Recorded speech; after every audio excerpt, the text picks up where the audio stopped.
Second Variety by Philip K. Dick. Recording by Phil Chenevert. This story was first published in Space Science Fiction, May 1953. Section 1. The Russian soldier made his way nervously up the ragged side of the hill, holding his gun ready. He glanced around him, licking his dry lips, his face set. From time to time he reached up a gloved hand and wiped perspiration from his neck, pushing down his coat collar. Eric turned to Corporal Leone. "Want him, or can I have him?" He adjusted the view sight so the Russian's features squarely filled the glass, the lines cutting across his hard, somber features. Leone considered. The Russian was close, moving rapidly, almost running. "Don't fire. Wait." Leone tensed. "I don't think we're needed." The Russian increased his pace, kicking ash and piles of debris out of his way. He reached the top of the hill and stopped, panting, staring around him. The sky was overcast, drifting clouds of gray particles. Bare trunks of trees jutted up occasionally. The ground was level and bare, rubble-strewn, with the ruins of buildings standing out here and there like yellowing skulls. The Russian was uneasy. He knew something was wrong. He started down the hill. Now he was only a few paces from the bunker. Eric was getting fidgety. He played with his pistol, glancing at Leone. "Don't worry," Leone said. "He won't get here. They'll take care of him." "Are you sure? He's got damn far." "They hang around close to the bunker. He's getting into the bad part. Get set." The Russian began to hurry, sliding down the hill, his boots sinking into the heaps of gray ash, trying to keep his gun up. He stopped for a moment, lifting his field glasses to his face. "He's looking right at us," Eric said. The Russian came on. They could see his eyes, like two blue stones. His mouth was open a little. He needed a shave. His chin was stubbled. On one bony cheek was a square of tape, showing blue at the edge. A fungoid spot. His coat was muddy and torn. One glove was missing. As he ran, his belt counter bounced up and down against him. Leone touched Eric's arm. "Here one comes." Across the ground something small and metallic came, flashing in the dull sunlight of midday. A metal sphere. It raced up the hill after the Russian, its treads flying. It was small, one of the baby ones. Its claws were out, two razor projections spinning in a blur of white steel. The Russian heard it. He turned instantly, firing. The sphere dissolved into particles, but already a second had emerged and was following the first. The Russian fired again. A third sphere leaped up the Russian's leg, clicking and whirring. It jumped to the shoulder. The spinning blades disappeared into the Russian's throat. Eric relaxed. "Well, that's that. God, those damn things give me the creeps. Sometimes I think we were better off before." "If we hadn't invented them, they would have." Leone lit a cigarette shakily. "I wonder why a Russian would come all this way alone. I didn't see anyone covering him." Lieutenant Scott came slipping up the tunnel into the bunker. "What happened? Something entered the screen." "And Ivan." "Just one?" Eric brought the view screen around. Scott peered into it. Now there were numerous metal spheres crawling over the prostrate body, dull metal globes clicking and whirring, sawing up the Russian into small parts to be carried away. "What a lot of claws," Scott murmured. "They come like flies. Not much game for them anymore." Scott pushed the sight away, disgusted. Like flies. I wonder why he was out there. They know we have claws all around. A larger robot had joined the smaller spheres. It was directing operations. A long, blunt tube with projecting eyepieces. There was not much left of the soldier. What remained was being brought down the hillside by the host of claws. "Sir," Leone said, "if it's all right, I'd like to go out there and take a look at him." "Why?" "Maybe he came with something." Scott considered. He shrugged. "All right, but be careful." "I have my tab." Leone patted the metal band at his wrist. "I'll be out of bounds." He picked up his rifle and stepped carefully up to the mouth of the bunker, making his way between blocks of concrete and steel prongs, twisted and bent. The air was cold at the top. He crossed over the ground toward the remains of the soldier, striding across the soft ash. A wind blew around him, swirling gray particles up to his face. He squinted and pushed on. The claws retreated as he came close, some of them stiffening into immobility. He touched his tab. The Ivan would have given something for that. Short, hard radiation emitted from the tab neutralized the claws, put them out of commission. Even the big robot with its two waving eye stalks retreated respectfully as he approached. He bent down over the remains of the soldier. The gloved hand was closed tightly. There was something in it. Leone pried the fingers apart. A sealed container, aluminum, still shiny. He put it in his pocket and made his way back to the bunker. Behind him the claws came back to life, moving into operation again. The procession resumed, metal spheres moving through the gray ash with their loads. He could hear their treads scrabbling against the ground. He shuddered. Scott watched intently as he brought the shiny tube out of his pocket. He had that? In his hand. Leone unscrewed the top. "Maybe you should look at it, sir." Scott took it. He emptied the contents out in the palm of his hand, a small piece of silk paper, carefully folded. He sat down by the light and unfolded it. "What's it say, sir?" Eric said. Several officers came up the tunnel. Major Hendricks appeared. "Major," Scott said, "look at this." Hendricks read the slip. "This just come?" "A single runner, just now." "Where is he?" Hendricks asked sharply. "The claws got him." Major Hendricks grunted. "Here." He passed it to his companions. "I think this is what we've been waiting for. They certainly took their time about it." "So they want to talk terms," Scott said. "Are we going along with them?" "That's not for us to decide." Hendricks sat down. "Where's the communications officer? I want the moon base." Leone pondered as the communications officer raised the outside antenna cautiously, scanning the sky above the bunker for any sign of a watching Russian ship. "Sir," Scott said to Hendricks, "it's sure strange they suddenly came around. We've been using the claws for almost a year. Now all of a sudden they start to fold." "Maybe claws have been getting down in their bunkers. One of the big ones, the kind with stalks, got into an Ivan bunker last week," Eric said. "It got a whole platoon of them before they got their lids shut." "How do you know?" "A buddy told me. The thing came back with remains."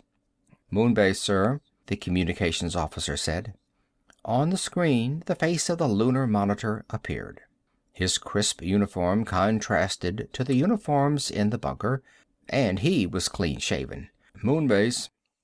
This is Forward Command L. Whistle, on Terra. Let me have General Thompson." The monitor faded. Presently, General Thompson's heavy features came into focus. "What is it, Major?" "Our claws got a single Russian runner with a message. We don't know whether to act on it. There have been tricks like this in the past." "What's the message?" "The Russians want us to send a single officer on policy level over to their lines. For a conference. They don't state the nature of the conference. They say that matters of—" He consulted the slip. "Matters of grave urgency make it advisable that discussion be opened between a representative of the UN forces and themselves." He held the message up to the screen for the general to scan.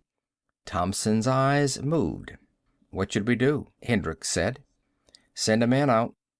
"You don't think it's a trap?" It might be, but the location they give for their forward command is correct. It's worth a try at any rate. I'll send an officer out and report the results to you as soon as he returns. All right, Major. Thompson broke the connection. The screen died. Up above, the antenna came slowly down.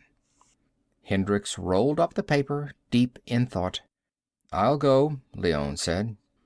They want somebody at policy level. Hendricks rubbed his jaw. Policy level. I haven't been outside in months. Maybe I could use a little air. Don't you think it's risky? Hendricks lifted the view sight and gazed into it. The remains of the Russian were gone. Only a single claw was in sight. It was folding itself back, disappearing into the ash like a crab. Like some hideous metal crab. That's the only thing that bothers me. Hendricks rubbed his wrist. I know I'm safe as long as I have this on me, but there's something about them. I hate the damn things. I wish we'd never invented them. There's something wrong with them. Relentless little... If we hadn't invented them, the Ivans would have. Hendricks pushed the sight back. Anyhow, it seems to be winning the war. I guess that's good. Sounds like you're getting the same jitters as the Ivans. Hendricks examined his wristwatch. I guess I had better get started, if I want to be there before dark. He took a deep breath and then stepped out onto the gray, rubbed ground. After a minute, he lit a cigarette and stood gazing around him. The landscape was dead. Nothing stirred. He could see for miles endless ash and slag, ruins of buildings. A few trees without leaves or branches, only the trunks. Above him, the eternal rolling clouds of gray drifting between Terra and the sun. Major Hendricks went on. Off to the right, something scuttled, something round and metallic. A claw going lickety-split after something. Probably after a small animal, a rat. They got rats, too, as a sort of sideline. He came to the top of the little hill and lifted his field glasses. The Russian lines were a few miles ahead of him. They had a forward command post there. The runner had come from it. A squat robot with undulating arms passed by him, its arms weaving inquiringly. The robot went on its way, disappearing under some debris. Hendricks watched it go. He had never seen that type before. There were getting to be more and more types he had never seen, new varieties and sizes coming up from the underground factories. Hendricks put out his cigarette and hurried on. It was interesting, the use of artificial forms in warfare. How had they got started? Necessity? The Soviet Union had gained great initial success, usual with the side that got the war going. Most of North America had been blasted off the map. Retaliation was quick in coming, of course. The sky was full of circling disc bombers long before the war began. They had been up there for years. The discs began sailing down all over Russia within hours after Washington got it. But that hadn't helped Washington. The American bloc governments moved to the moon base the first year. There was not much else to do. Europe was gone. A slag heap with dark weeds growing from the ashes and bones. Most of North America was useless. Nothing could be planted, no one could live. A few million people kept going up in Canada and down in South America, but during the second year Soviet parachutists began to drop, a few at first, then more and more. They wore the first really effective anti-radiation equipment. What was left of American production moved to the moon along with the governments. All but the troops. The remaining troops stayed behind as best they could, a few thousand here, a platoon there. No one knew exactly where they were. They stayed where they could, moving around at night, hiding in ruins, in sewers, cellars with the rats and snakes. It looked as if the Soviet Union had the war almost won. Except for a handful of projectiles fired off from the moon daily, there was almost no weapon in use against them. They came and went as they pleased. The war, for all practical purposes, was over. Nothing effective opposed them. And then the first claws appeared, and overnight the complexion of the war changed. The claws were awkward at first, slow. The Ivans knocked them off almost as fast as they crawled out of their underground tunnels. But then they got better, faster, and more cunning. Factories all on Terra turned them out. Factories a long way underground, behind the Soviet lines. Factories that had once made atomic projectiles, now almost forgotten. The claws got faster, and they got bigger. New types appeared, some with feelers, some that flew. There were a few jumping kinds. The best technicians on the moon were working on designs, making them more and more intricate, more flexible. They became uncanny. The Ivans were having a lot of trouble with them. Some of the little claws were learning to hide themselves, burrowing down into the ash, lying in wait. And then they started getting into the Russian bunkers, slipping down when the lids were raised for air and a look around. One claw inside a bunker, a churning sphere of blades and metal, that was enough. And when one got in, others followed. With a weapon like that, the war couldn't go on much longer. Maybe it was already over. Maybe he was going to hear the news. Maybe the Politburo had decided to throw in the sponge. Too bad it had taken so long. 6 years. A long time for war like that, the way they had waged it. The automatic retaliation discs spinning down all over Russia, hundreds of thousands of them. Bacteria crystals, the Soviet-guided missiles whistling through the air, the chain bombs, and now this, the robots, the claws. The claws weren't like other weapons. They were alive from any practical standpoint, whether the governments wanted to admit it or not. They were not machines. They were living things, spinning, creeping, shaking themselves up suddenly from the gray ash and darting toward a man, climbing up him, rushing for his throat. And that was what they had been designed to do. Their job. They did their job well, especially lately with the new designs coming up. Now they repaired themselves. They were on their own. Radiation tabs protected the UN troops, but if a man lost his tab, he was fair game for the claws, no matter what his uniform. Down below the surface, automatic machinery stamped them out.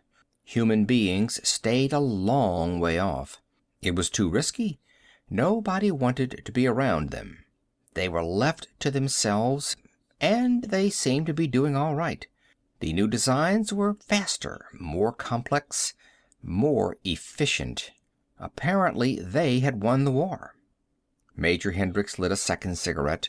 The landscape depressed him. Nothing but ash and ruins. He seemed to be alone, the only living thing in the whole world. To the right, the ruins of a town rose up, a few walls and heaps of debris. He tossed the dead match away, increasing his pace. Suddenly he stopped, jerking up his gun, his body tense. For a minute it looked like... From behind the shell of a ruined building, a figure came, walking slowly toward him, walking hesitantly. Hendricks blinked. "Stop." The boy stopped. Hendricks lowered the gun. The boy stood silently, looking at him. He was small, not very old, perhaps 8, but it was hard to tell. Most of the kids who remained were stunted. He wore a faded blue sweater, ragged with dirt, and short pants. His hair was long and matted. Brown hair. It hung over his face and around his ears. He held something in his arms. "What's that you have?" Hendricks said sharply. The boy held it out. It was a toy, a bear, a teddy bear. The boy's eyes were large, but without expression. Hendricks relaxed. "I don't want it. Keep it." The boy hugged the bear again. "Where do you live?" Hendricks said. "In there." "The ruins?" "Yes." "Underground?" "Yes." "How many are there?" How many?" "How many of you? How big's your settlement?" The boy did not answer. Hendricks frowned. "You're not all by yourself, are you?" The boy nodded. "How do you stay alive?" "There's food." "What kind of food?" "Different." Hendricks studied him. "How old are you?" 13. It wasn't possible. Or was it? The boy was thin, stunted, and probably sterile. Radiation exposure years straight. No wonder he was so small. His arms and legs were like pipe cleaners, knobby and thin. Hendricks touched the boy's arm. His skin was dry and rough. Radiation skin. He bent down, looking into the boy's face. There was no expression. Big eyes, big and dark. "Are you blind?" Hendricks said. "No, I can see some." "How did you get away from the claws?" "The claws?" "The round things that run and burrow." "I don't understand." "Maybe there weren't any claws around. A lot of areas were free. They collected mostly around bunkers, where there were people.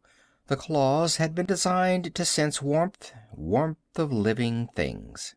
"You're lucky." Hendricks straightened up. "Well, which way are you going? Back there?" "Can I come with you?" "With me?" Hendricks folded his arms. "I'm going a long way. Miles. I have to hurry." He looked at his watch. "I have to get there by nightfall." "I want to come." Hendricks fumbled in his pack. "It isn't worth it. Here." He tossed down the food cans he had with him.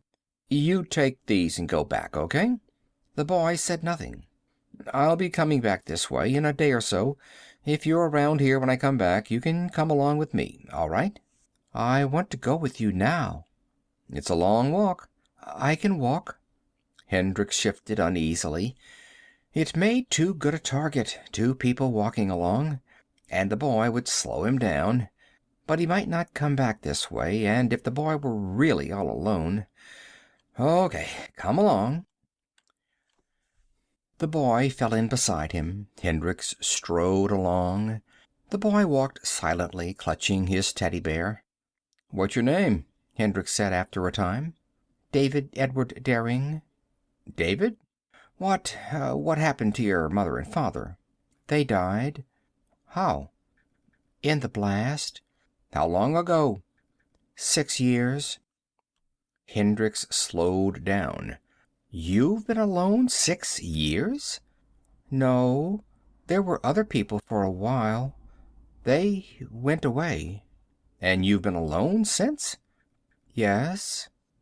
Hendricks glanced down. The boy was strange, saying very little, withdrawn. But that was the way they were, the children who had survived. Quiet, stoic. A strange kind of fatalism gripped them. Nothing came as a surprise. They accepted anything that came along. There was no longer any normal, any natural course of things, moral or physical, for them to expect. Custom, habit, all the determining forces of learning were gone. Only brute experience remained. "Am I walking too fast?" Hendricks said. "No." "How did you happen to see me?" "I was waiting." "Waiting?" Hendricks was puzzled. "What were you waiting for?" "To catch things." "What kind of things?" "Things to eat." "Oh." Hendricks set his lips grimly. A 13-year-old boy living on rats and gophers and half-rotten canned food, down in a hole under the ruins of a town, with radiation pools and claws and Russian dive mines up above, coasting around in the sky. "Where are we going?" David asked. "To the Russian lines." "Russian?" "The enemy, the people who started the war. They dropped the first radiation bombs. They began all this." The boy nodded. His face showed no expression. "I'm an American," Hendricks said. There was no comment. On they went, the two of them, Hendricks walking a little ahead, David trailing behind him, hugging his dirty teddy bear against his chest. About 4 in the afternoon, they stopped to eat. Hendricks built a fire in a hollow between some slabs of concrete. He cleared the weeds away and heaped up bits of wood. The Russians' lines were not very far ahead. Around him was what had once been a long valley, acres of fruit trees and grapes. Nothing remained now but a few bleak stumps and the mountains that stretched across the horizon at the far end. And the clouds of rolling ash that blew and drifted with the wind, settling over the weeds and remains of buildings, walls here and there, once in a while what had been a road. Hendricks made coffee and heated up some boiled mutton and bread. "Here."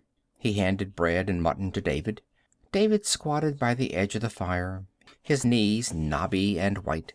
He examined the food and then passed it back, shaking his head. "No." "No? Don't you want any?" "No." Hendricks shrugged. Maybe the boy was a mutant, used to special food. It didn't matter. When he was hungry, he would find something to eat. The boy was strange. But there were many strange changes coming over the world. Life was not the same anymore. It would never be the same again. The human race was going to have to realize that. "Suit yourself," Hendricks said. He ate the bread and mutton by himself, washing it down with coffee. He ate slowly, finding the food hard to digest. When he was done, he got to his feet and stamped the fire out. David rose slowly, watching him with his young, old eyes. "We're going," Hendricks said. "All right." Hendricks walked along, his gun in his arms. They were close. He was tense, ready for anything. The Russians should be expecting a runner, an answer to their own runner, but they were tricky. There was always the possibility of a slip-up. He scanned the landscape around him. Nothing but slag and ash, a few hills, charred trees, concrete walls.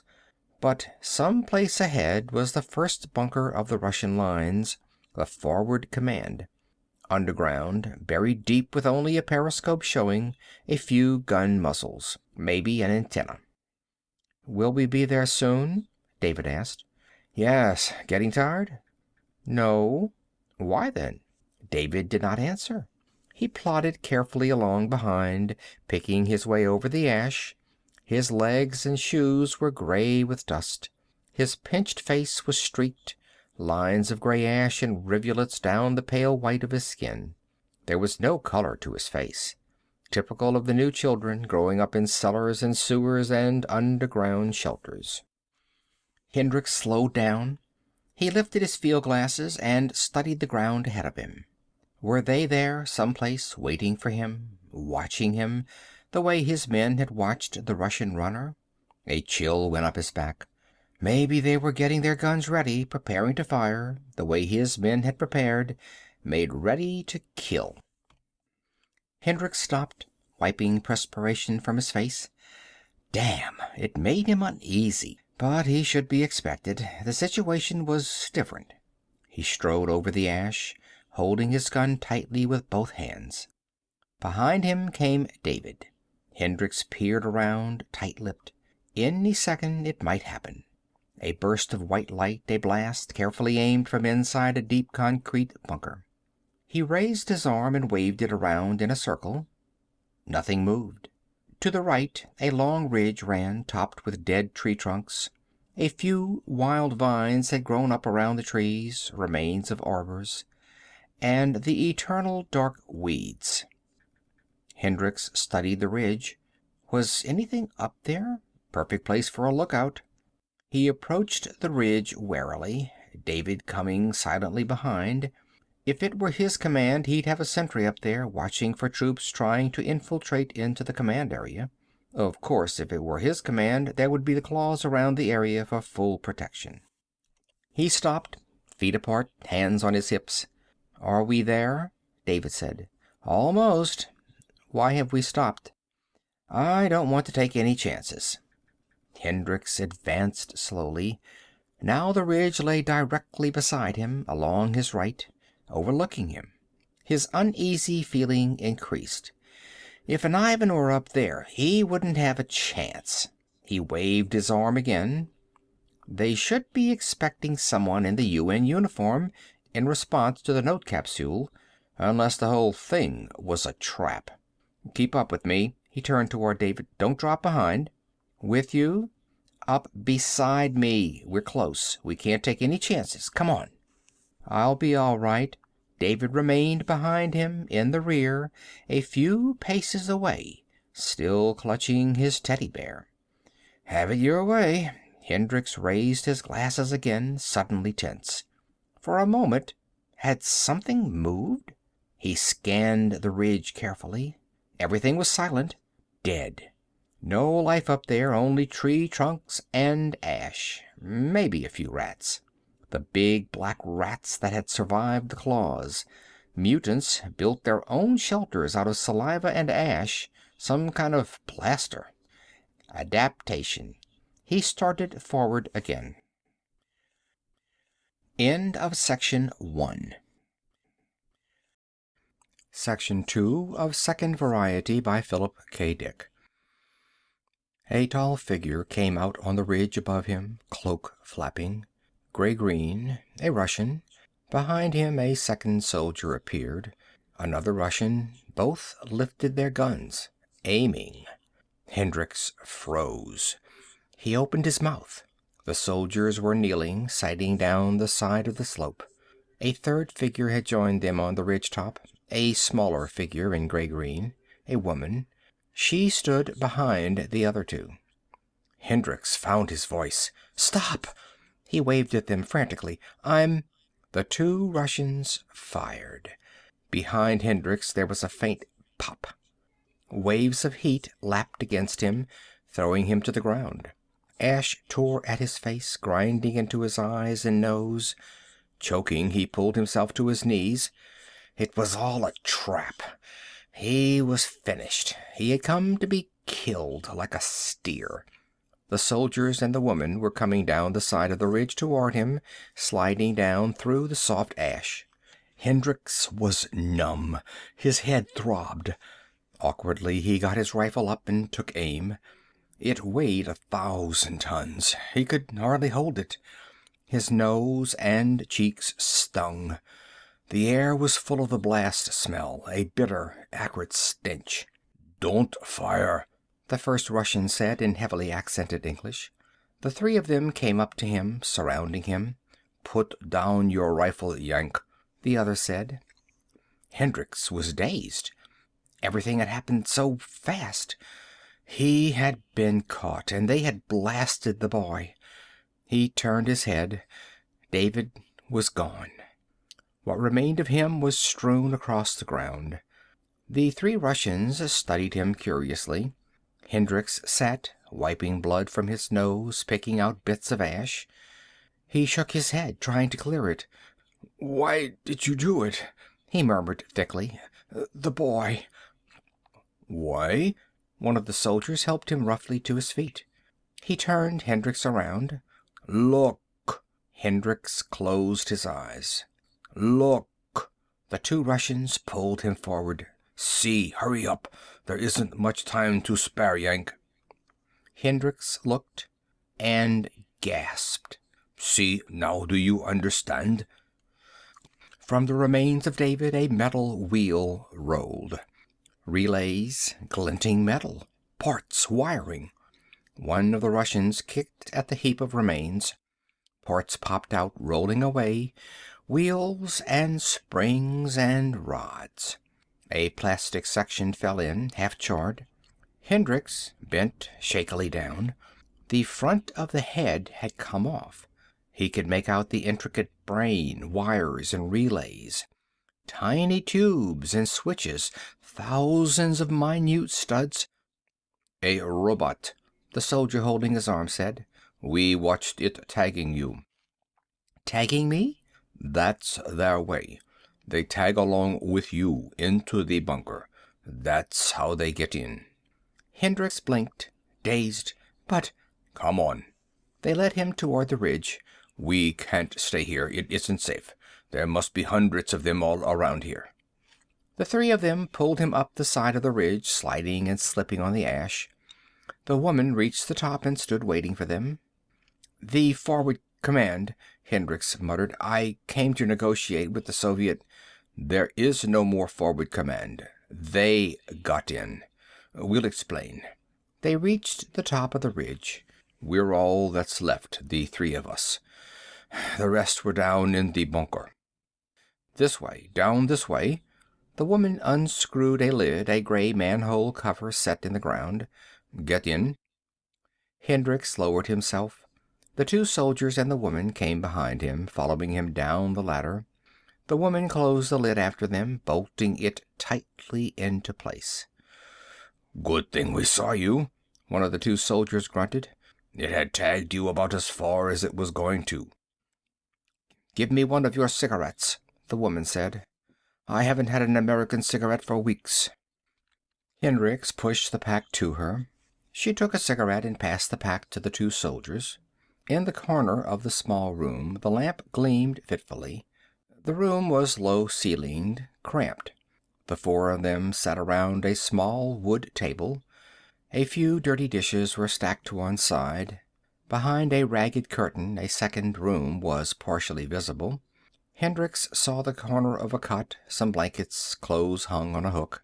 We were here, the soldier beside him said. He took off his helmet, pushing his blonde hair back. I'm Corporal Rudy Maxer, Polish, impressed in the Soviet army 2 years ago. He held out his hand. Hendricks hesitated and then shook. Major Joseph Hendricks. Klaus Epstein, the other soldier shook with him, a small dark man with thinning hair. Epstein plucked nervously at his ear. Austrian, impressed God knows when. I don't remember. The three of us were here, Rudy and I, with Tasso. He indicated the woman. That's how we escaped. All the rest were down in the bunker. And they got in? Epstein lit a cigarette. First, just one of them, the kind that tagged you. Then it let others in. Hendricks became alert. The kind? Are there more than one kind? The little boy, David. David holding his teddy bear. That's variety 3. The most effective. What are the other types? Epstein reached into his coat. Here. He tossed a packet of photographs onto the table, tied with a string. Look for yourself. Hendricks untied the string. You see, Rudy Maxer said, that's why we wanted to talk terms. The Russians, I mean. We found out about a week ago. Found out that your claws were beginning to make up new designs on their own. New types of their own. Better types. Down in your underground factories behind our lines. You let them stamp themselves, repair themselves, make them more and more intricate. It's your fault this has happened. Hendricks examined the photos. They had been snapped hurriedly. They were blurred and indistinct. The first few showed David. David walking along a road, by himself. David and another David. 3 Davids. All exactly alike. Each with a ragged teddy bear. All pathetic. Look at the others, Tasso said. The next picture, taken at a great distance, showed a towering wounded soldier sitting by the side of a path. His arm in a sling, the stump of one leg extended, a crude crutch on his lap. Then 2 wounded soldiers, both the same, standing side by side. That's variety 1, the wounded soldier. Klaus reached out and took the pictures. You see, the claws were designed to get to human beings, to find them. Each kind was better than the last. They got farther, closer, past most of our defenses into our lines. But as long as they were merely machines, metal spheres with claws and horns and feelers, they could be picked off like any other object. They could be detected as lethal robots as soon as they were seen. Once we caught sight of them, Variety 1 subverted our whole north wing, Rudy said. It was a long time before anyone caught on. Then it was too late. They came in, wounded soldiers knocking and begging to be let in, so we let them in. And as soon as they were in, they took over. We were watching out for machines. At that time, it was thought there was only one type, Klaus Epstein said. No one suspected there were other types.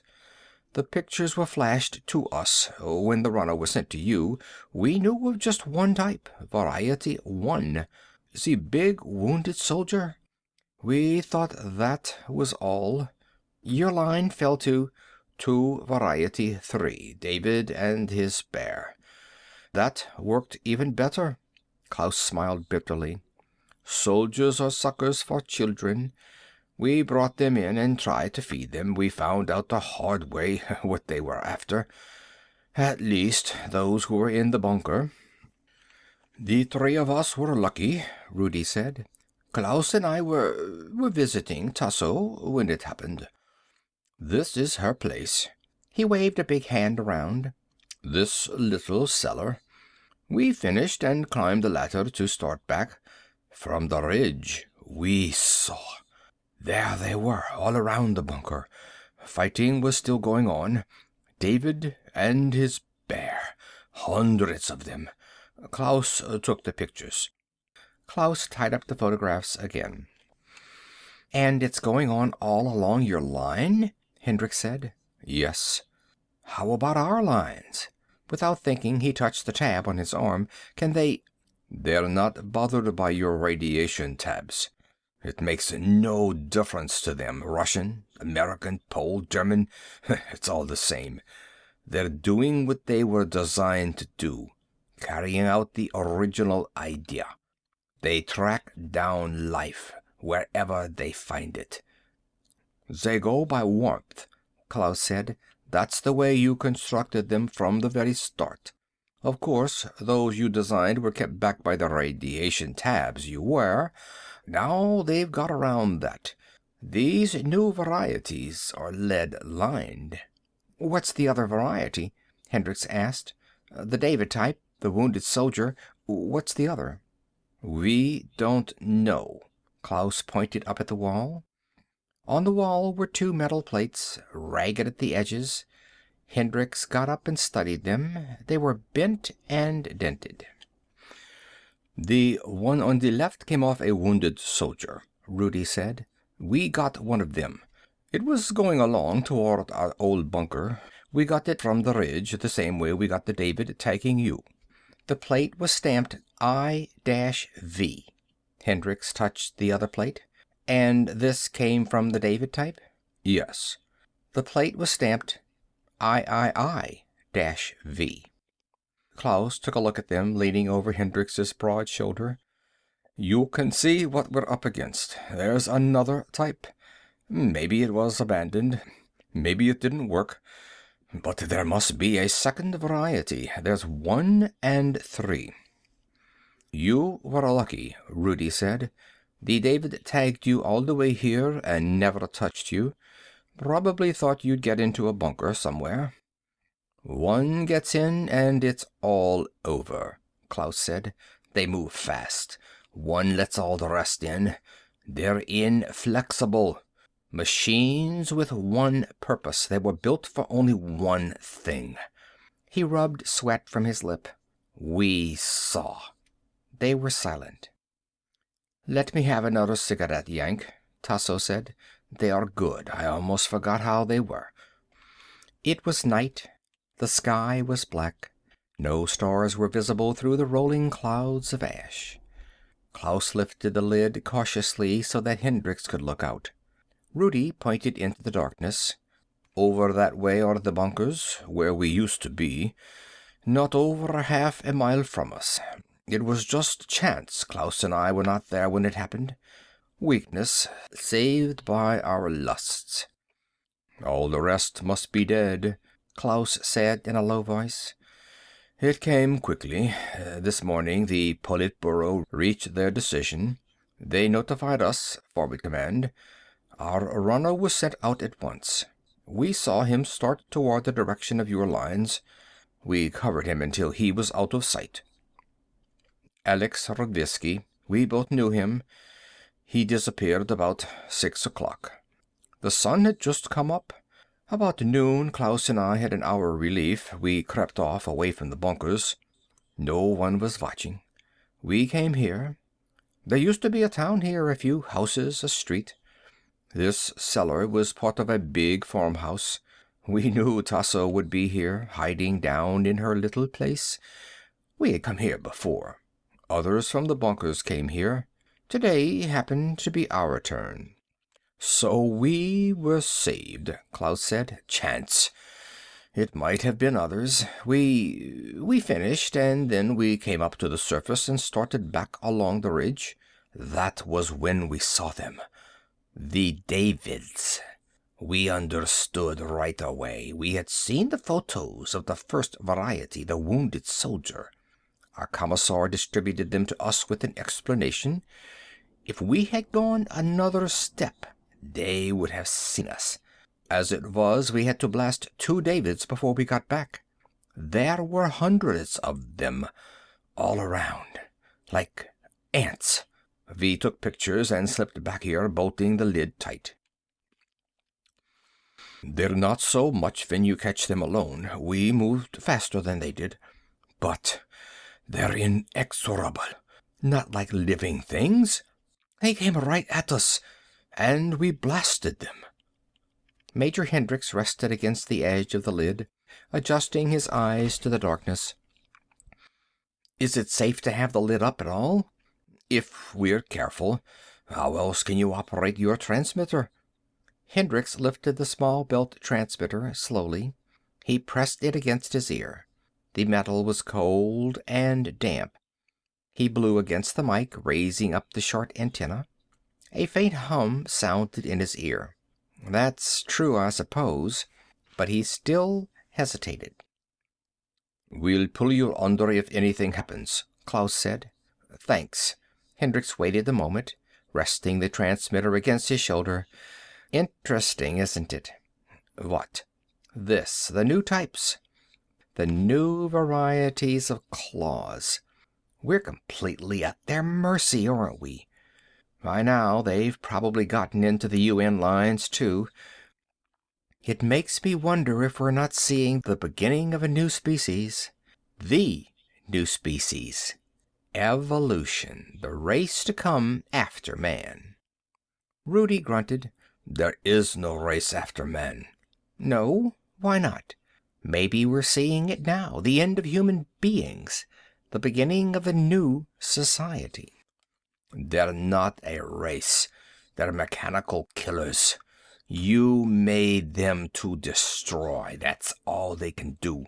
They're machines with a job. So it seems now, but how about later on, after the war is over? Maybe when there aren't any humans to destroy, their real potentialities will begin to show. You talk as if they were alive. Aren't they? There was silence. They're machines, Rudy said. They look like people, but they're machines. Use your transmitter, Major, Klaus said. We can't stay up here forever. Holding the transmitter tightly, Hendricks called the code of the command bunker. He waited, listening. No response. Only silence. He checked the leads carefully. Everything was in place. Scott, he said into the mic, can you hear me? Silence. He raised the gain up full and tried again. Only static. I don't get anything. They may hear me, but they may not want to answer. Tell them it's an emergency. They'll think I'm being forced to call. Under your direction. He tried again, outlining briefly what he had learned, but still the phone was silent, except for the faint static. Radiation pools kill most transmission, Klaus said after a while. Maybe that's it. Hendricks shut the transmitter up. No use. No answer. Radiation pools? Maybe. Or they heard me but won't answer. Frankly, that's what I would do if a runner tried to call from the Soviet lines. They have no reason to believe such a story. They may hear everything I say, or maybe it's too late." Hendricks nodded. "We'd better get the lid down," Rudy said nervously. "We don't want to take unnecessary chances." They climbed slowly back down the tunnel. Klaus bolted the lid carefully into place. They descended into the kitchen. The air was heavy and close around them. "Could they work that fast?" Hendricks said. "I left the bunker this noon, 10 hours ago. How could they move so quickly?" "It doesn't take them long.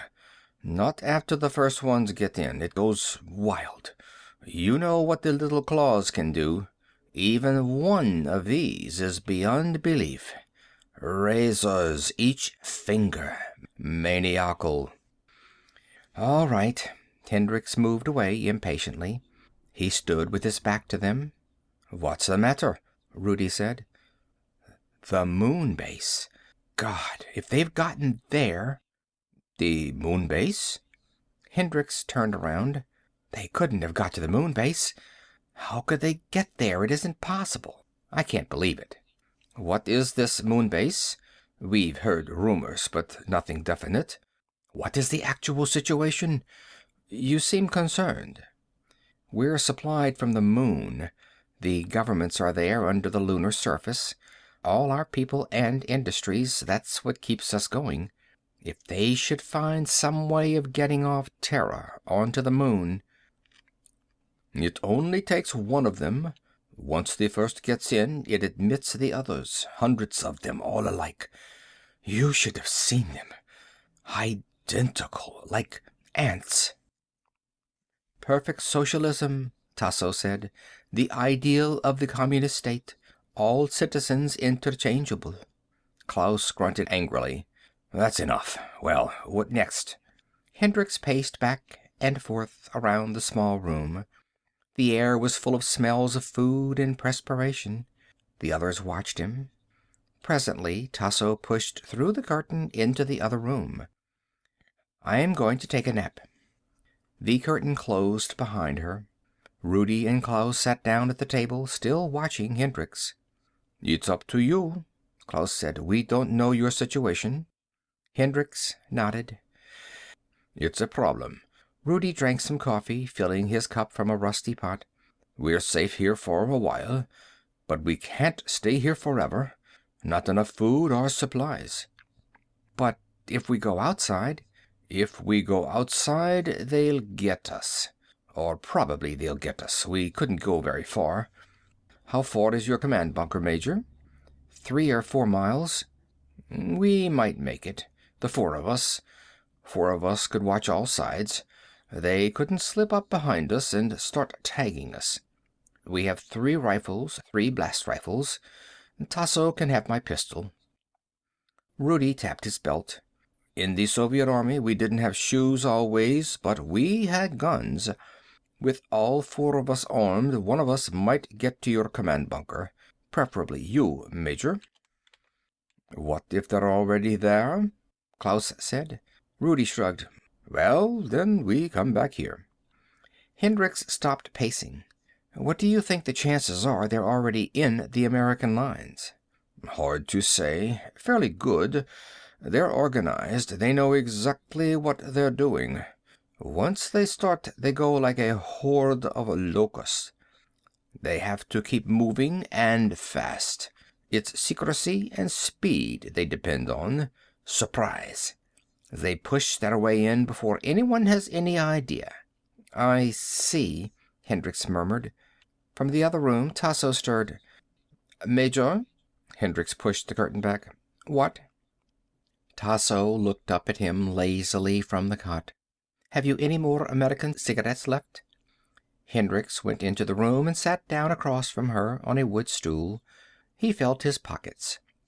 "No, all gone." "Too bad."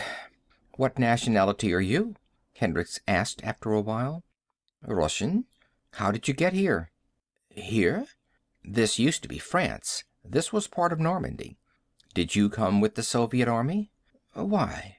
"Just curious." He studied her. She had taken off her coat, tossing it over the end of the cot. She was young, about 20, slim. Her long hair stretched out over the pillow. She was staring at him silently, her eyes dark and large. "What's on your mind?" Tasso said.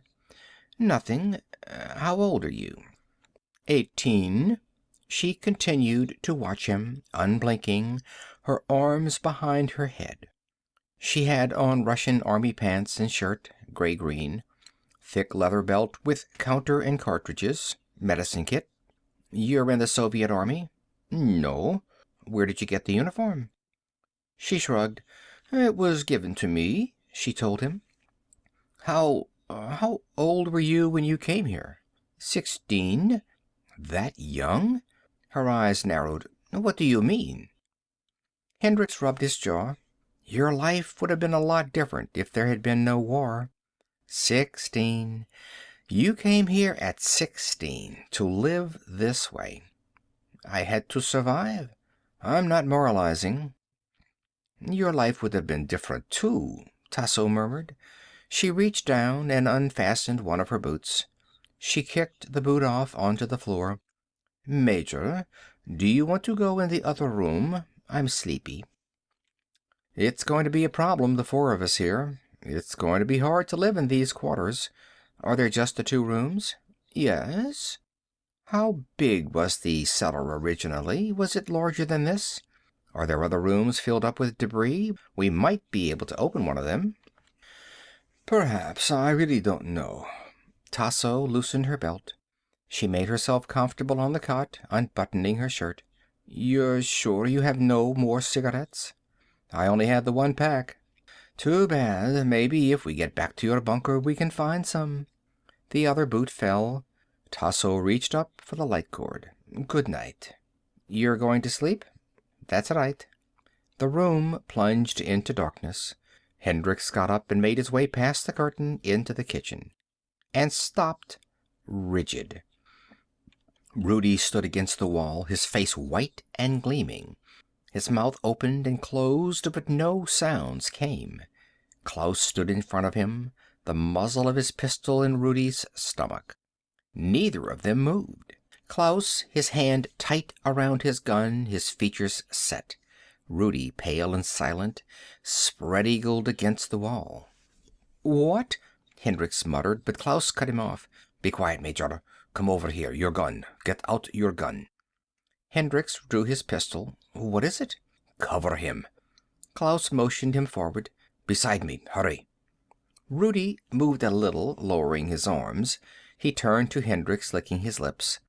The whites of his eyes shone wildly. Sweat dripped from his forehead down his cheeks. He fixed his gaze on Hendricks. "Major, he's gone insane. Stop him." Rudy's voice was thin and hoarse, almost inaudible. "What's going on?" Hendricks demanded. Without lowering his pistol, Klaus answered. "Major, remember our discussion, the 3 varieties. We knew about 1 and 3, but we didn't know about 2. At least we didn't know before." Klaus's fingers tightened around the gun butt. "We didn't know before, but we know now." He pressed the trigger. A burst of white heat rolled out of the gun, licking around Rudy. "Major, this is the 2nd variety." Tasso swept the curtain aside. "Klaus, what did you do?" Klaus turned from the charred form, gradually sinking down the wall onto the floor. "The 2nd variety, Tasso. Now we know. We have all 3 types identified. The danger is less.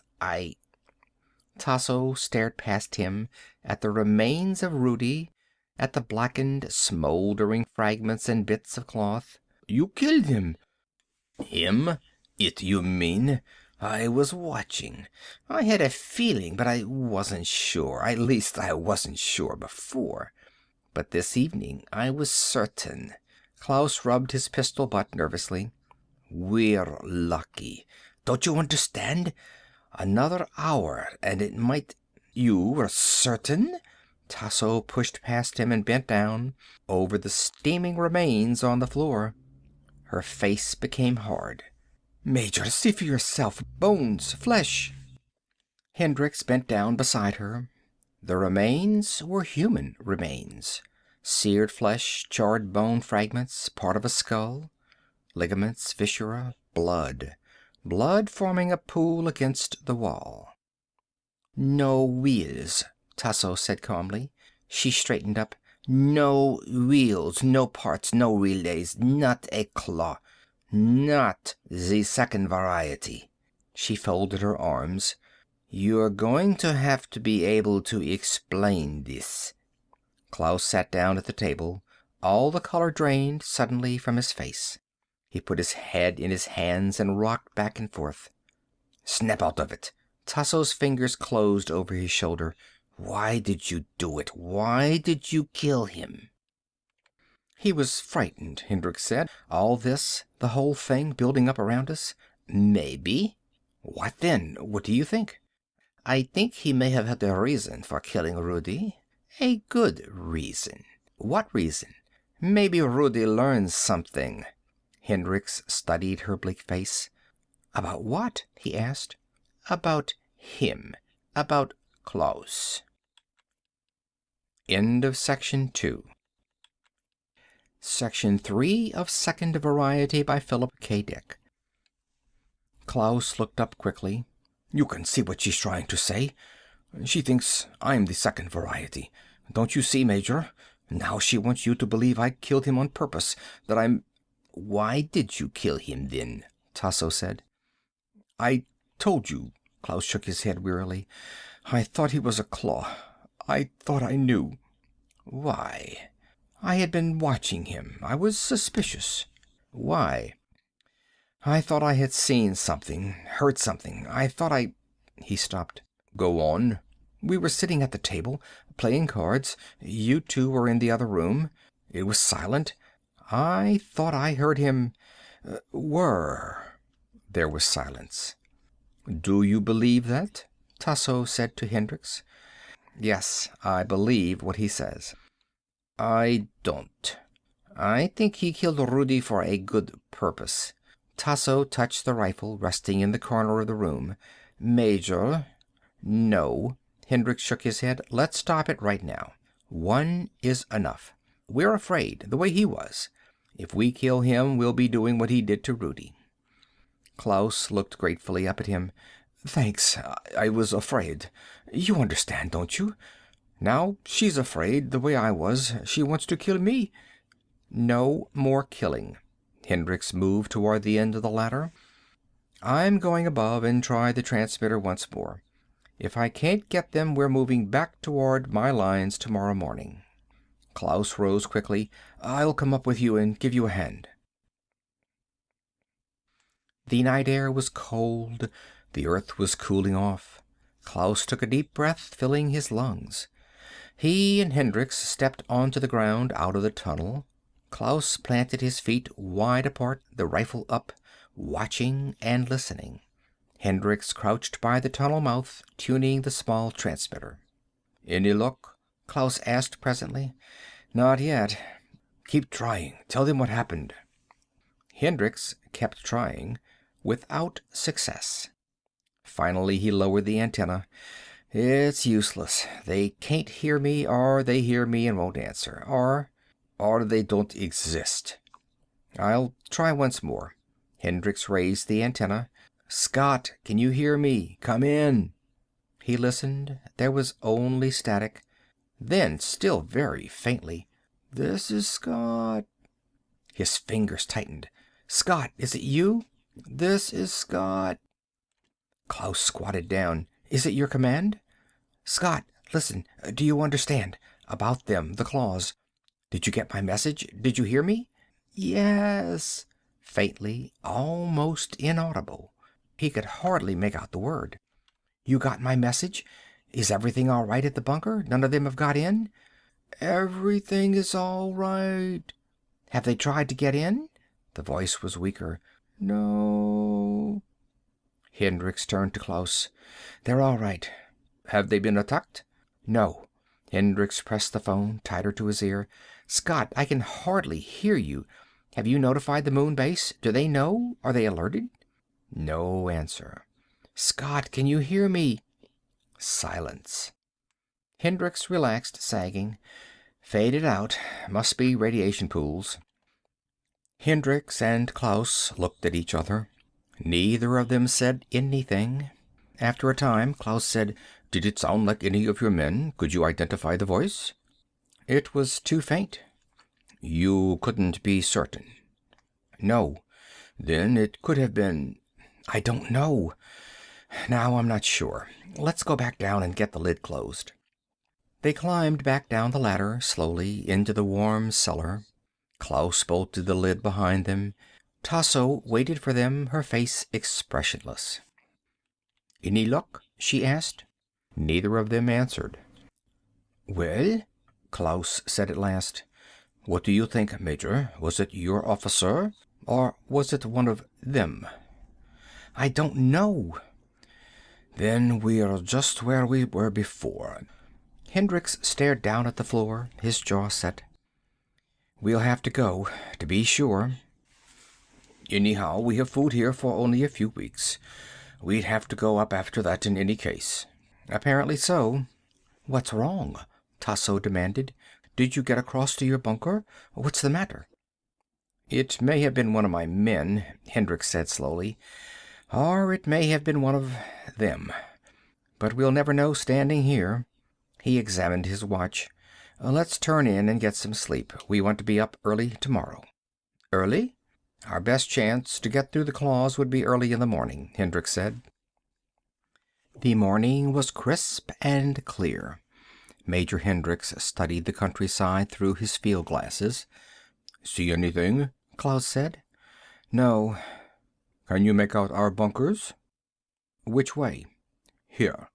Klaus took the glasses and adjusted them. "I know where to look." He looked a long time, silently.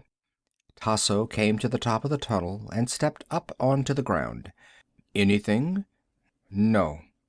Klaus passed the glasses back to Hendricks. "They're out of sight. Come on, let's not stay here." The three of them made their way down the side of the ridge, sliding in the soft ash. Across a flat rock a lizard scuttled. They stopped instantly, rigid. "What was that?" Klaus muttered. "A lizard." The lizard ran on, hurrying through the ash. It was exactly the same color as the ash. "Perfect adaptation," Klaus said. "Proves we were right. Lysenko, I mean." They reached the bottom of the ridge and stopped, standing close together, looking around them. "Let's go." Hendricks started off. "It's a good long trip on foot." Klaus fell in beside him. Tasso walked behind, her pistol held alertly. "Major, I've been meaning to ask you something," Klaus said. "How did you run across the David? The one that was tagging you." "I met it along the way, in some ruins." "What did it say?" "Not much. It said it was all alone, by itself."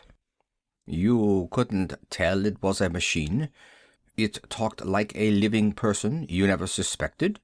"It didn't say much. I noticed nothing unusual." "It's strange. Machines so much like people that you can be fooled. Almost alive. I wonder where it'll end." "They're going to do what you Yanks designed them to do," Tasso said. "You designed them to hunt out life and destroy. Human life, wherever they find it." Hendricks was watching Klaus intently. "Why did you ask me? What's on your mind?" "Nothing," Klaus answered.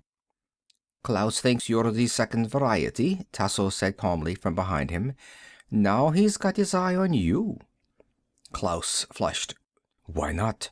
We sent a runner to the Yank lines and he comes back. Maybe he thought he'd find some good game here." Hendricks laughed harshly. "I came from the UN bunkers. There were human beings all around me."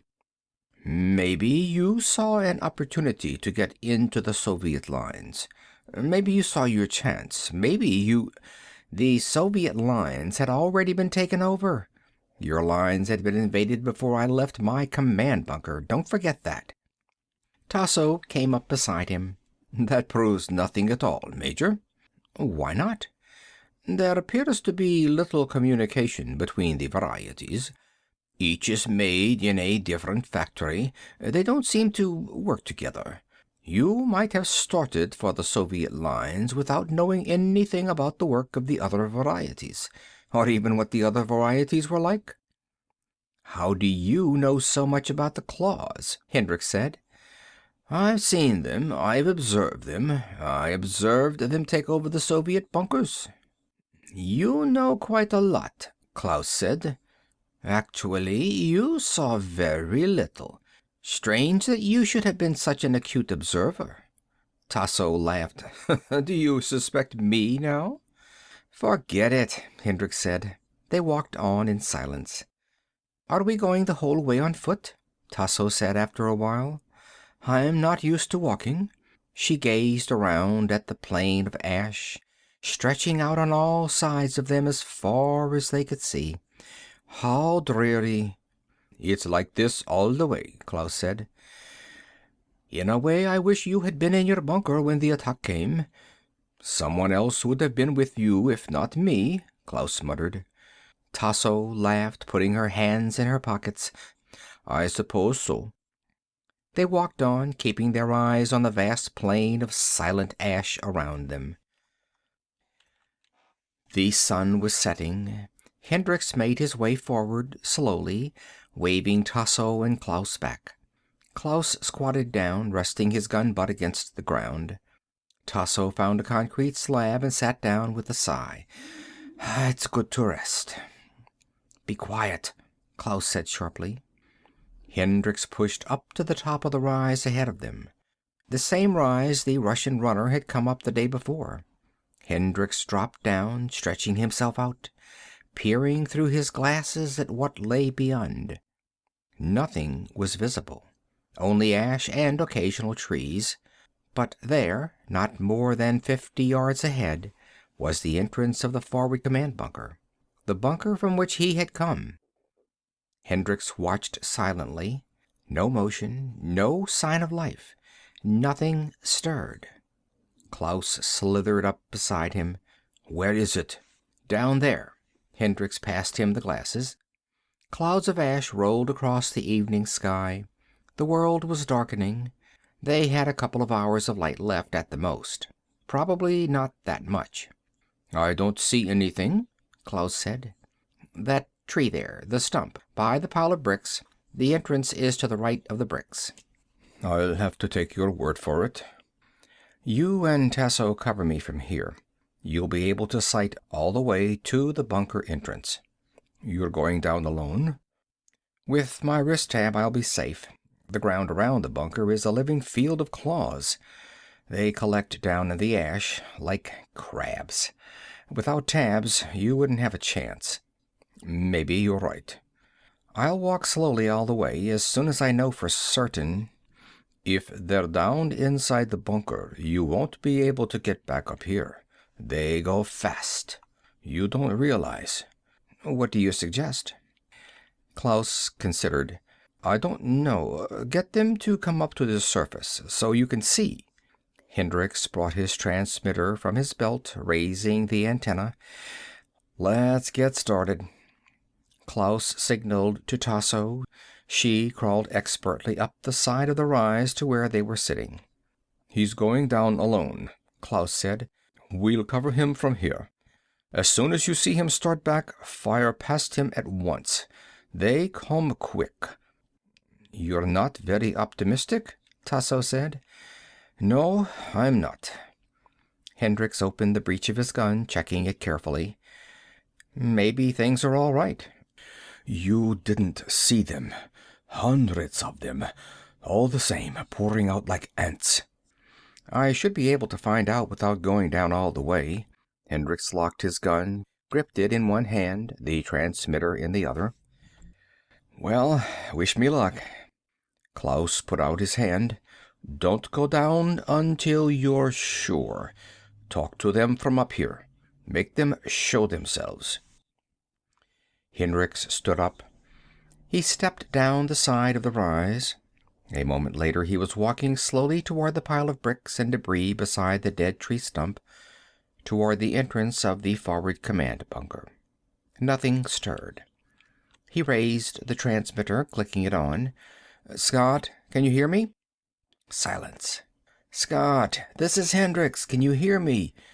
I'm standing outside the bunker. You should be able to see me in the view sight." He listened, the transmitter gripped tightly. No sound, only static. He walked forward. A claw burrowed out of the ash and raced toward him. It halted a few feet away and then slunk off. A second claw appeared, one of the big ones with feelers. It moved toward him, studied him intently, and then fell in behind him, dogging respectfully after him a few paces away. A moment later a second big claw joined it. Silently the claws trailed him as he walked slowly toward the bunker. Hendricks stopped, and behind him the claws came to a halt. He was close now, almost to the bunker steps. "Scott, can you hear me? I'm standing right above you, outside, on the surface. Are you picking me up?" He waited, holding his gun against his side, the transmitter tightly to his ear.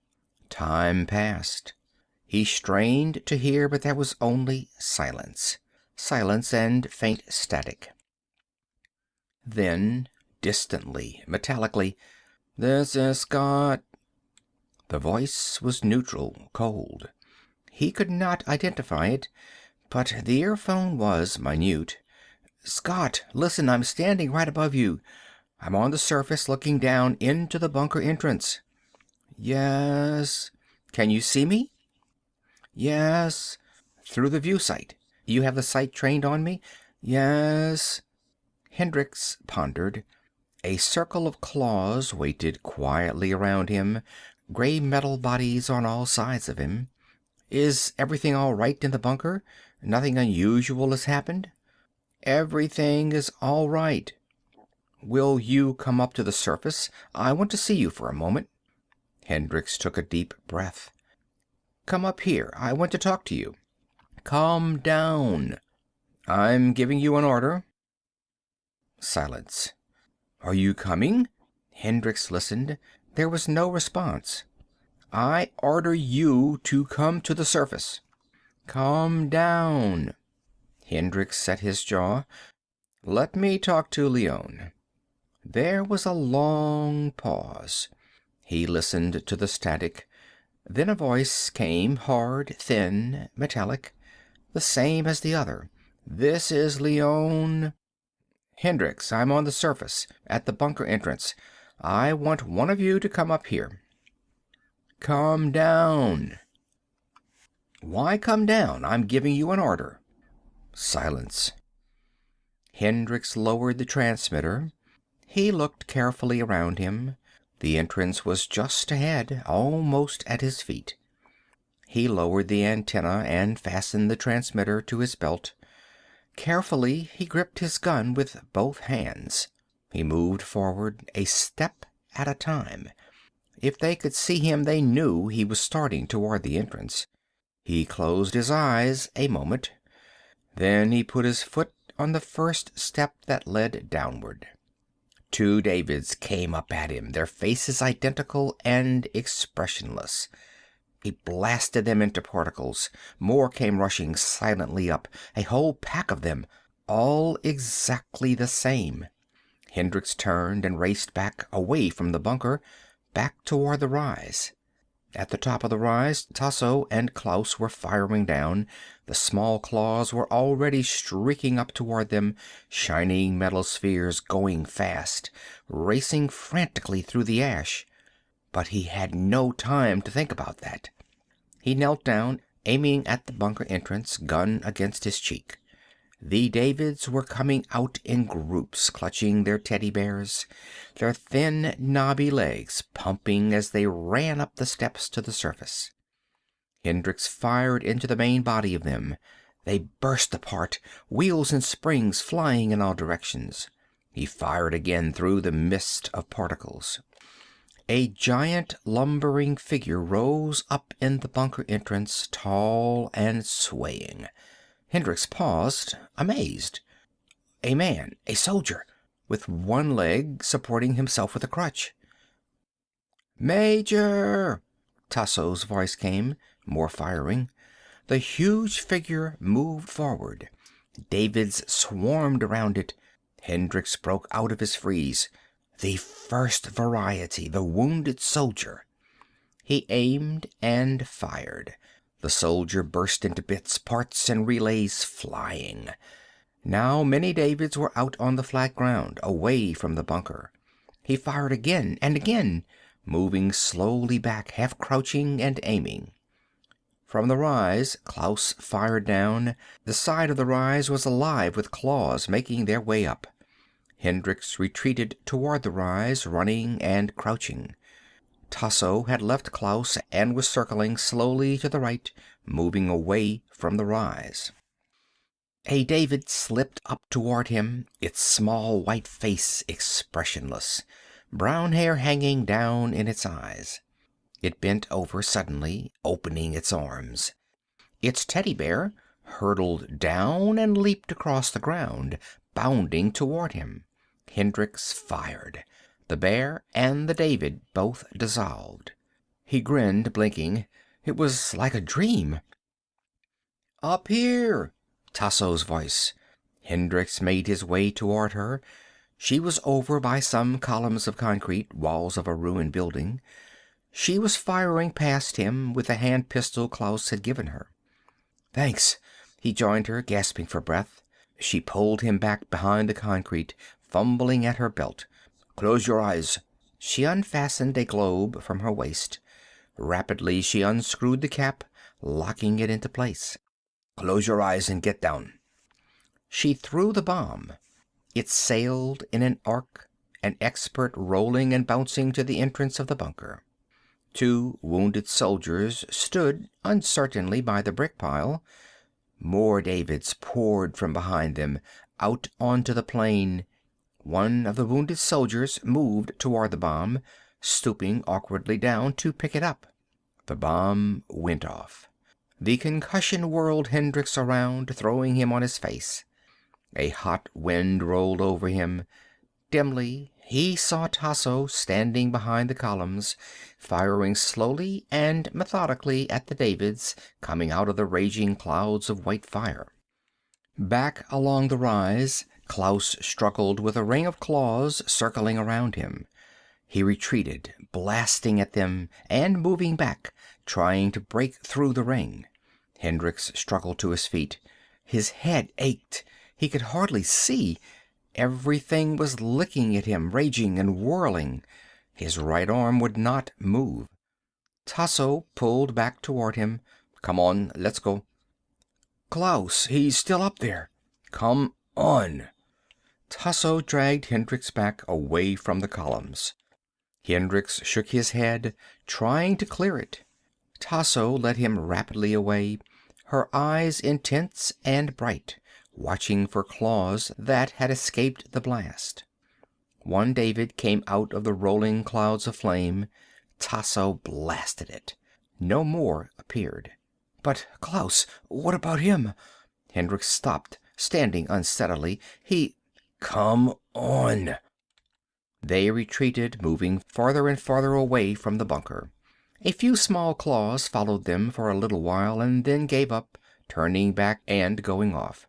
At last, Tasso stopped. "We can stop here and get our breaths." Hendricks sat down on some heaps of debris. He wiped his neck, gasping. We left Klaus back there." Tasso said nothing. She opened her gun, sliding a fresh round of blast cartridges into place. Hendricks stared at her, dazed. "You left him back there on purpose." Tasso snapped the gun together. She studied the heaps of rubble around them, her face expressionless, as if she were watching for something. "What is it?" Hendricks demanded. "What are you looking for? Is something coming?" He shook his head, trying to understand. What was she doing? What was she waiting for? He could see nothing. Ash lay all around them, ash and ruins. Occasional stark tree trunks without leaves or branches. What? Tasso cut him off. Be still. Her eyes narrowed. Suddenly her gun came up. Hendricks turned, following her gaze. Back the way they had come, a figure appeared. The figure walked unsteadily toward them. Its clothes were torn, it limped as it made its way along, going very slowly and carefully, stopping now and then, resting and getting its strength. Once it almost fell. It stood for a moment, trying to steady itself. Then it came on. Klaus. Hendricks stood up. Klaus! He started toward him. How the hell did you... Tasso fired. Hendricks swung back. She fired again, the blast passing him, a searing line of heat. The beam caught Klaus in the chest. He exploded, gears and wheels flying. For a moment he continued to walk, then he swayed back and forth. He crashed to the ground, his arms flung out. A few more wheels rolled away. Silence. Tasso turned to Hendricks. Now you understand why he killed Rudy. Hendricks sat down again slowly. He shook his head. He was numb. He could not think. Do you see? Tasso said. Do you understand? Hendricks said nothing. Everything was slipping away from him, faster and faster. Darkness rolling and plucking at him. He closed his eyes. Hendricks opened his eyes slowly. His body ached all over. He tried to sit up, but needles of pain shot through his arm and shoulder. He gasped. Don't try to get up, Tasso said. She bent down, putting her cold hand against his forehead. It was night. A few stars glinted above, shining through the drifting clouds of ash. Hendricks lay back, his teeth locked. Tasso watched him impassively. She had built a fire with some wood and weeds. The fire licked feebly, hissing at a metal cup suspended over it. Everything was silent. Unmoving darkness beyond the fire. So he was the second variety, Hendricks murmured. I had always thought so. Why didn't you destroy him sooner? He wanted to know. You held me back. Tasso crossed to the fire to look into the metal cup. Coffee? It'll be ready to drink in a while. She came back and sat down beside him. Presently she opened her pistol and began to disassemble the firing mechanism, studying it intently. This is a beautiful gun, Tasso said, half aloud. The construction is superb. What about them, the claws? The concussion from the bomb put most of them out of action. They're delicate. Highly organized, I suppose. The Davids, too? Yes. How did you happen to have a bomb like that? Tasso shrugged. We designed it. You shouldn't underestimate our technology, Major. Without such a bomb, you and I would no longer exist. Very useful. Tasso stretched out her legs, warming her feet in the heat of the fire. It surprised me that you did not seem to understand after he killed Rudy. Why did you think he... I told you, I thought he was afraid. Really? You know, Major, for a little while I suspected you. Because you wouldn't let me kill him. I thought you might be protecting him. She laughed. Are we safe here? Hendricks asked presently. For a while, until they get reinforcements from some other area. Tasso began to clean the interior of the gun with a bit of rag. She finished and pushed the mechanism back into place. She closed the gun, running her finger along the barrel. We were lucky, Hendricks murmured. Yes, very lucky. Thanks for pulling me away. End of Section 3. Section 4 of Second Variety by Philip K. Dick. Tasso did not answer. She glanced up at him, her eyes bright in the firelight. Hendricks examined his arm. He could not move his fingers. His whole side seemed numb. Down inside him was a dull, steady ache. "How do you feel?" Tasso asked. "My arm is damaged." "Anything else?" "Internal injuries." "You didn't get down when the bomb went off." Hendricks said nothing. He watched Tasso pour the coffee from the cup into a flat metal pan. She brought it over to him. "Thanks." He struggled up enough to drink. It was hard to swallow. His insides turned over and he pushed the pan away. "That's all I can drink now." Tasso drank the rest. Time passed. The clouds of ash moved across the dark sky above them. Hendricks rested, his mind blank.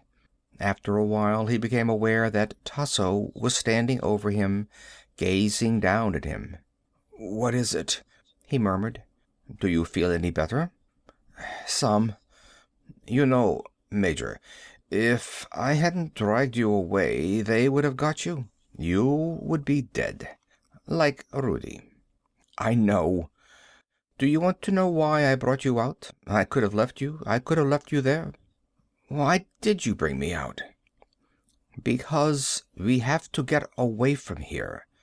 Tasso stirred the fire with a stick, peering calmly down into it. "No human being can live here. When the reinforcements come, we won't have a chance.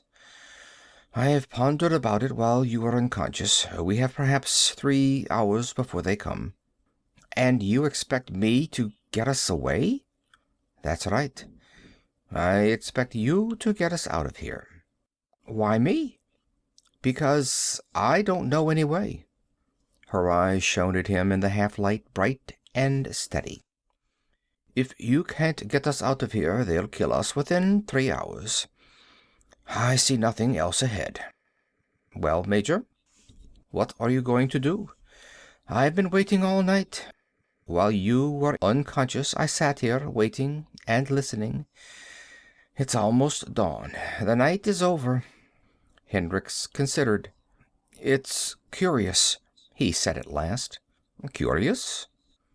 "That you should think I can get us out of here.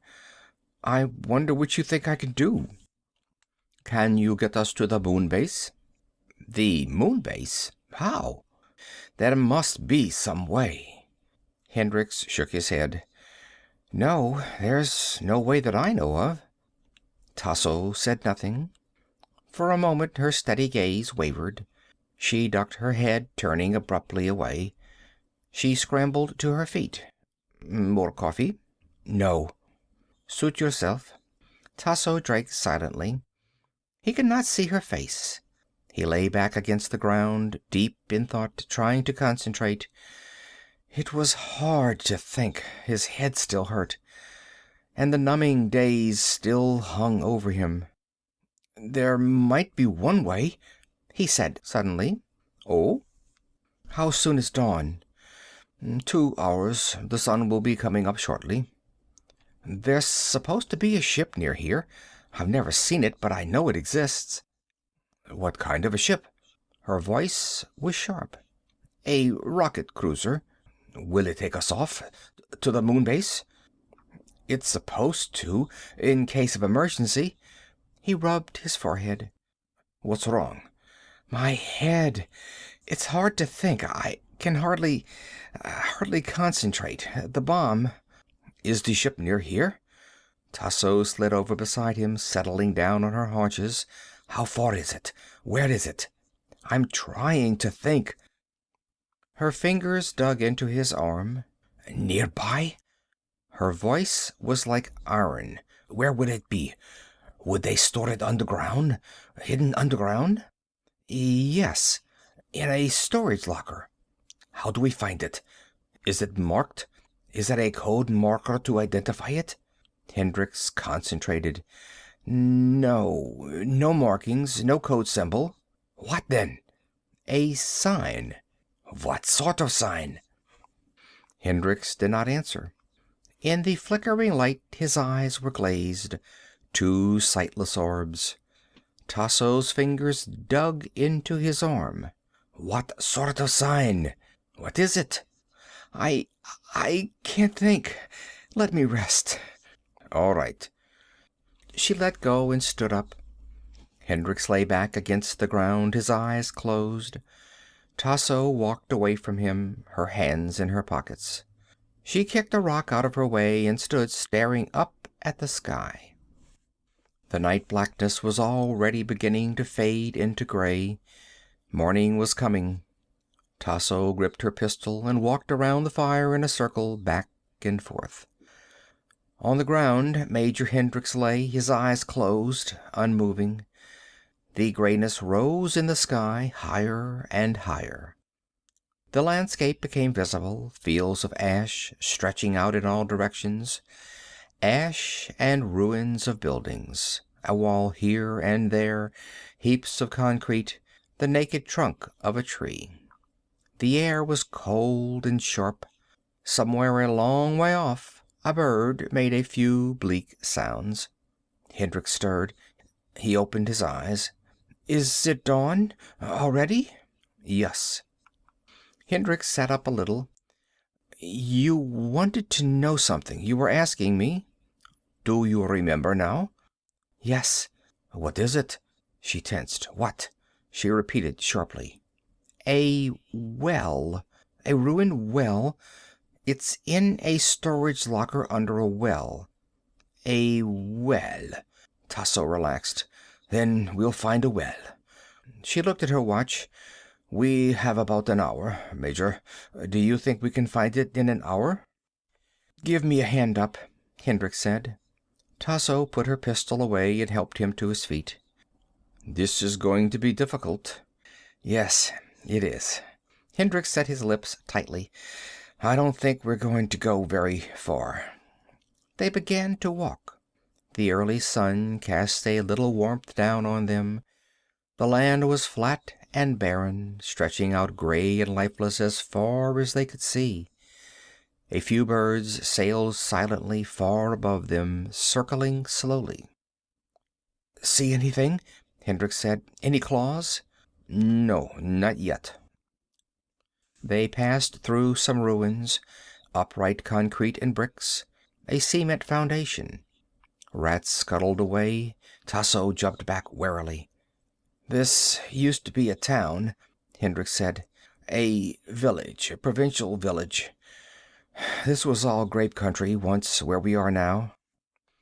They came onto a ruined street, weeds and cracks crisscrossing it. Over to the right, a stone chimney stuck up. "Be careful," he warned her. A pit yawned, an open basement. Ragged ends of pipes jutted up, twisted and bent. They passed part of a house, a bathtub turned on its side, a broken chair, a few spoons and bits of china dishes. In the center of the street, the ground had sunk away. The depression was filled with weeds and debris and bones. "Over here," Hendricks murmured. "This way?" "To the right." They passed the remains of a heavy-duty tank. Hendrix's belt counter clicked ominously. The tank had been radiation blasted. A few feet from the tank, a mummified body lay sprawled out, mouth open. Beyond the road was a flat field, stones and weeds and bits of broken glass. "There," Hendricks said. A stone well jutted up, sagging and broken. A few boards lay across it. Most of the well had sunk into rubble. Hendricks walked unsteadily toward it, Tasso beside him. "Are you certain about this?" Tasso said. "This doesn't look like anything." "I'm sure." Hendricks sat down at the edge of the well, his teeth locked. His breath came quickly. He wiped perspiration from his face. "This was arranged so the senior command officer could get away. If anything happened, if the bunker fell." "That was you?" "Yes." "Where is the ship? Is it here?" "We're standing on it." Hendricks ran his hands over the surface of the well stones. "The eye lock responds to me, not to anybody else. It's my ship, or it was supposed to be." There was a sharp click. Presently they heard a low, grating sound from below them.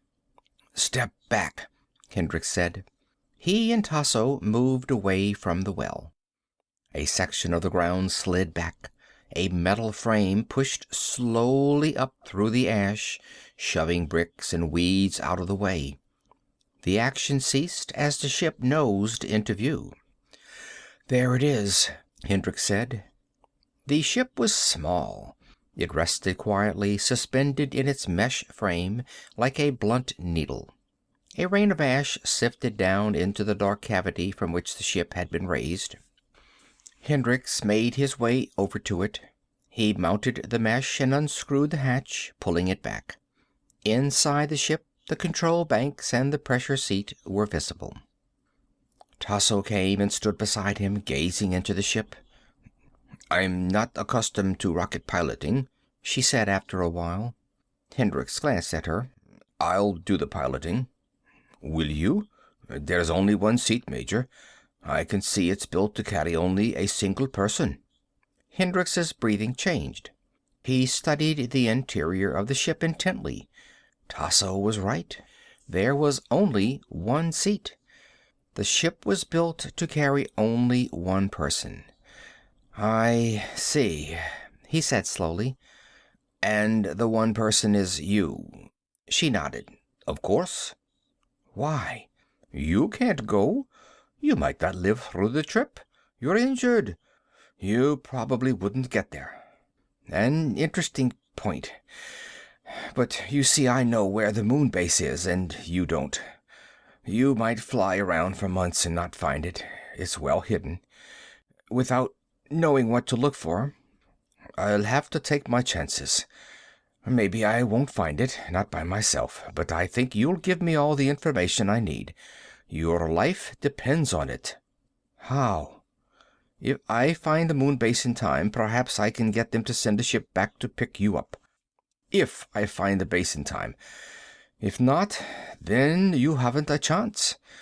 I imagine there are supplies on the ship. They will last me long enough." Hendricks moved quickly, but his injured arm betrayed him.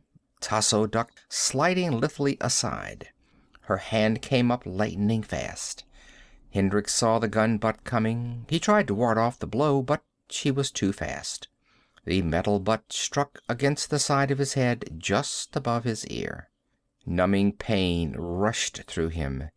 Pain and rolling clouds of blackness. He sank down, sliding to the ground. Dimly, he was aware that Tasso was standing over him, kicking him with her toe. "Major, wake up."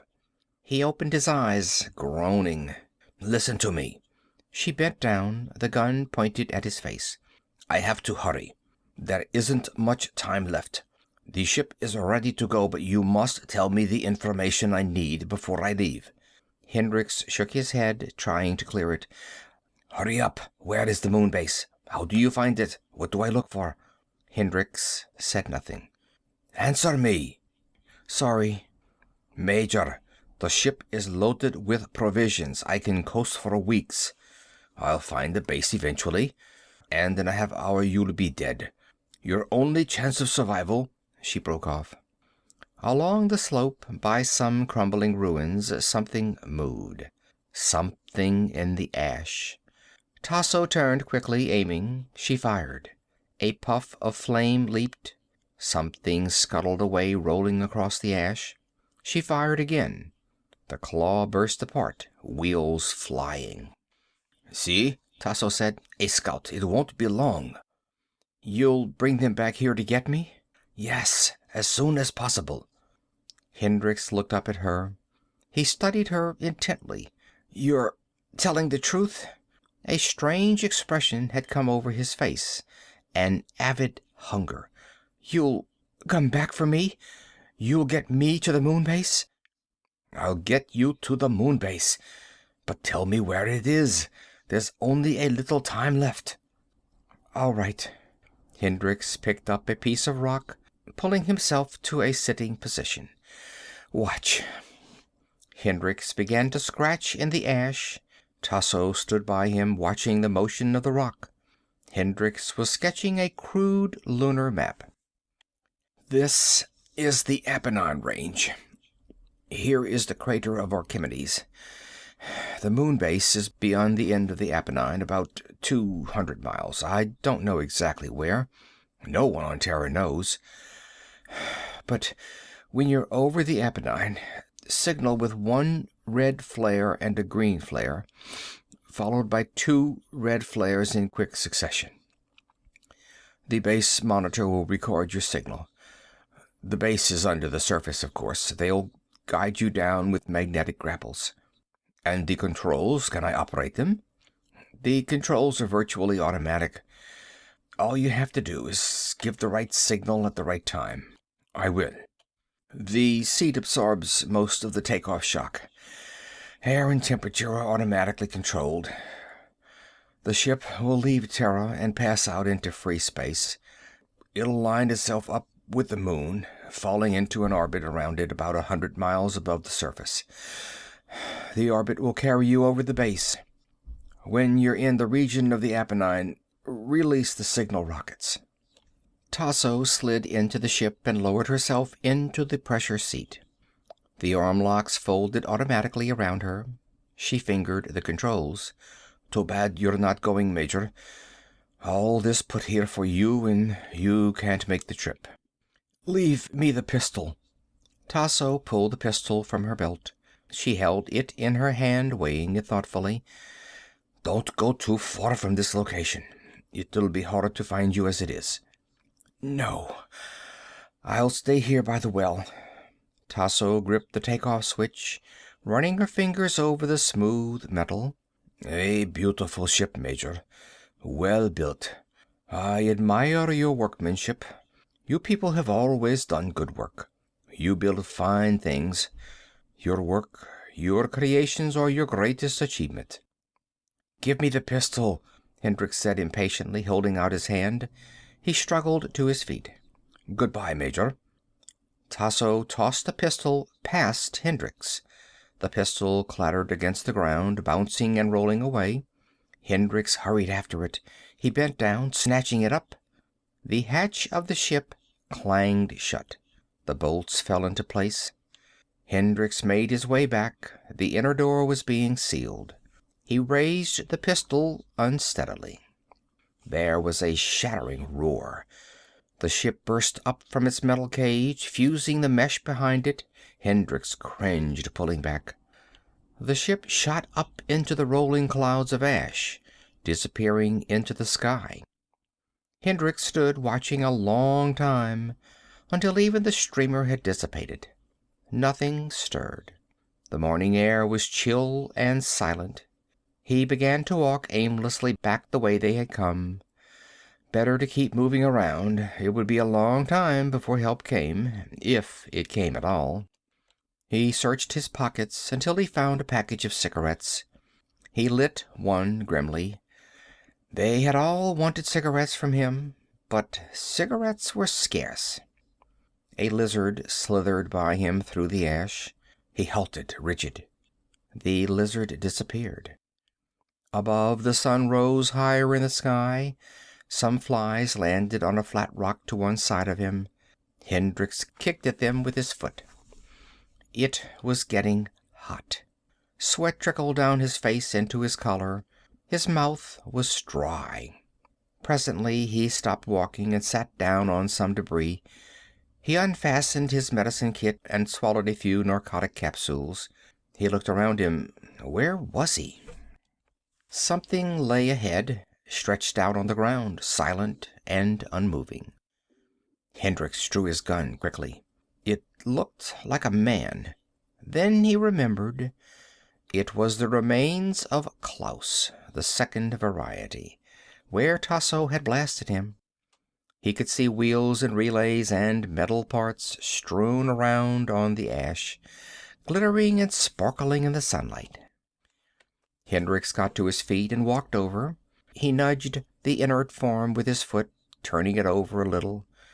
He could see the metal hull, the aluminum ribs and struts.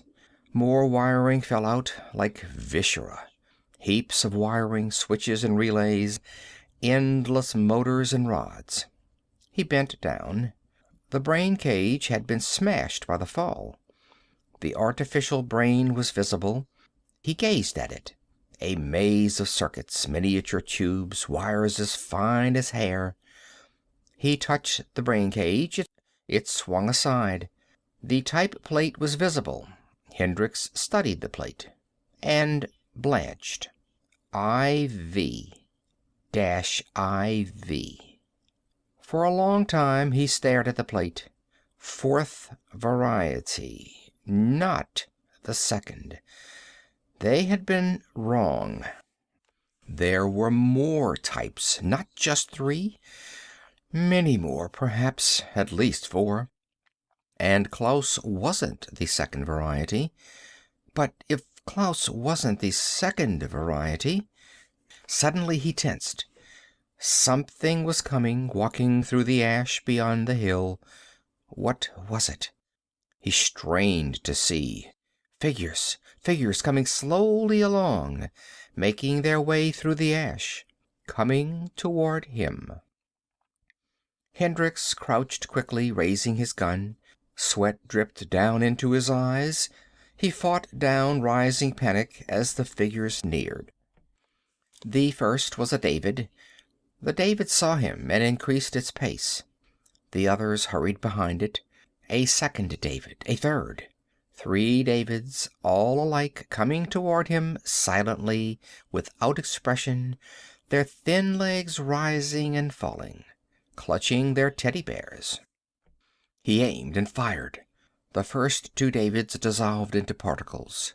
The third came on, and the figure behind it, climbing silently toward him across the gray ash, a wounded soldier towering over the David, and behind the wounded soldier came 2 Tassos, walking side by side. Heavy belt, Russian army pants, shirt, long hair. The familiar figure as he had seen her only a little while before, sitting in the pressure seat of the ship. 2 slim, silent figures, both identical. They were very near. The David bent down suddenly, dropping its teddy bear. The bear raced across the ground. Automatically, Hendrix's fingers tightened around the trigger. The bear was gone, dissolved into mist. The 2 Tasso types moved on, expressionless, walking side by side through the gray ash. When they were almost to him, Hendricks raised the pistol waist high and fired. The 2 Tassos dissolved, but already a new group was starting up the rise, 5 or 6 Tassos, all identical. A line of them coming rapidly toward him. And he had given her the ship and the signal code. Because of him, she was on her way to the moon base. He had made it possible. He had been right about the bomb, after all. It had been designed with knowledge of the other types, the David type and the wounded soldier type, and the Klaus type. Not designed by human beings. It had been designed by one of the underground factories, apart from all human contact. The line of Tassos came up to him. Hendricks braced himself, watching them calmly. The familiar face, the belt, the heavy shirt, the bomb carefully in place. The bomb. As the Tassos reached for him, a last ironic thought drifted through Hendrix's mind. He felt a little better thinking of it. The bomb. Made by the second variety to destroy the other varieties. Made for that end alone. They were already beginning to design weapons to use against each other. End of section 4. End of Second Variety by Philip K. Dick. This story recorded by Phil Chenevert.